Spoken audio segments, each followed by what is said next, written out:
prophesy. Ushobora ngane bakaDlamini. Ndekhona. Bakagwebu.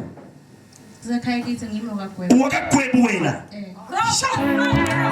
Malungile, olungelo. Ngimlungile. Indzaba esithobelweni. Sekhaphama. Umthatha umbeka kulendzawo uthi uNkulunkulu unebantu abahleka ngegama lakho la uthi uNkulunkulu utabahlakada phakathi. Can I prophesy? Yebo. Then waphela umsebenzi. Yebo. So thibele manje. Yebo. Ngibani nesiwe? Umkami. Lona manje ukhona inkosi azwakaba naye before. Ngephandle kwalo. Ukhona. Ukhona bese yashona. Sekunalo umunye futhi wesifazane ngephandle kwalo. Yebo. Yebo. Senlo. Yebo. Lo nelisiwe. Yebo. Angabe? Yebo. Nelisiwe. Yebo. Ngitanele ngibani? Makwakami. Makwakami. Tanele. Yebo Thabela. Can I prophesy? Can I prophesy? Can I speak? Mbukelilo lokubona kokwendeka khona lapha eSwatini embekelweni la kuja khona emakhumbi kutholakala umprofeti waNkulunkulu umprofeti hlula emadimoni uthazela ke bonke abantu njalo ngalesithathu uyathazela kanjalo nangemgcibelo sikhathi kuba nge11 ekuseni uphatha umnikelo wakho longa 200 emalangeni umbeke embi komprofeti aqale uNkulunkulu ende umsebenzi njengoba uthi ibonela abantu bayetabata uprofeti wabulenzawe ngabe uyagula netinkinga emsebenzini noma ekhaya lakho ukuthi ngibela phambili imali awuyiboni ushishwa idliso netichitho ushusha botikoloshi kude kuthula ukhona umprofeti kaNkulunkulu locotshiwe asesimbone umprofeti enda umsebenzi lapha aprofeta abantu ngendlela esimanga wasemangayane usekhayini lapho yayi can I prophesy kude bakazikalala lohlobana nabo Wakazikalala baba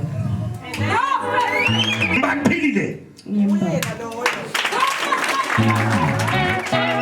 uyasebenza manje bengisolo ngingasebenzi but ngathi ngaqala last week Thursday bathi ke angivukele kusasa man uteni la last week Sunday mfuthu ngakukhulekela phela nebandla lonke ngakukhulekela ibandla lonke but after usuke la babike emsebenzini can I prophesy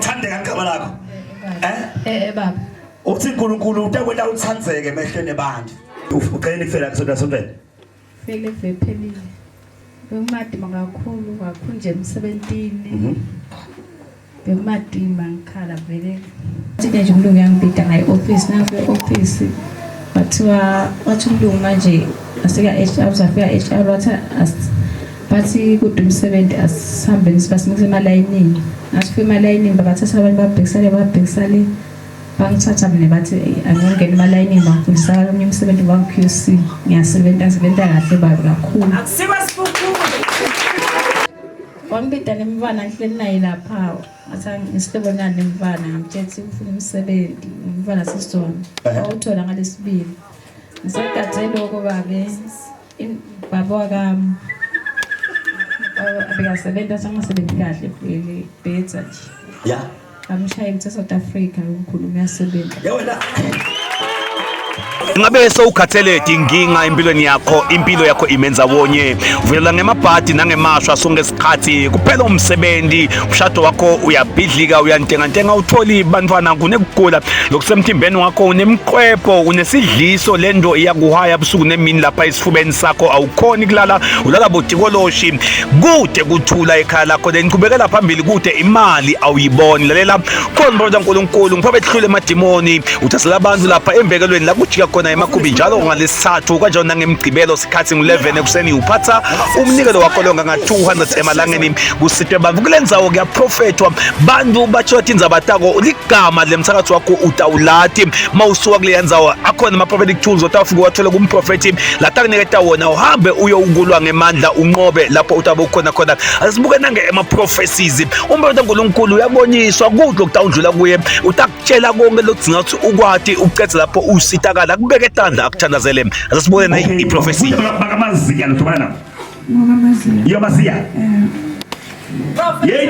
yeni na fisiwe igama lami igama yebo phela ubaba wakho washona ufuna njalo wagula akaza uNkulunkulu ungikhomba umoya welithebulu kulo muntu lo nathi kuthi nine washona but umoya wakhe awukaphumuli eneno ibuthakathi wakhiwa waphambathiswa nani lo muntu omdzala makuthiwa khona into lenhle kufuna ivele empilweni yakho kuvela lafika bloke yonke lento leyo lo msebenzi lo ufuna kuso uvela ukuniketile nkulunkulu because I'm seeing your company closing in no time. Sebenzela eMandiya ngathi ngisakhe imoto. Manje uhulumende uthi sowufuna abo 2020 ngathi vele toyibona ivalwa. Basale bami yani kona nani man ngintumusa nje lana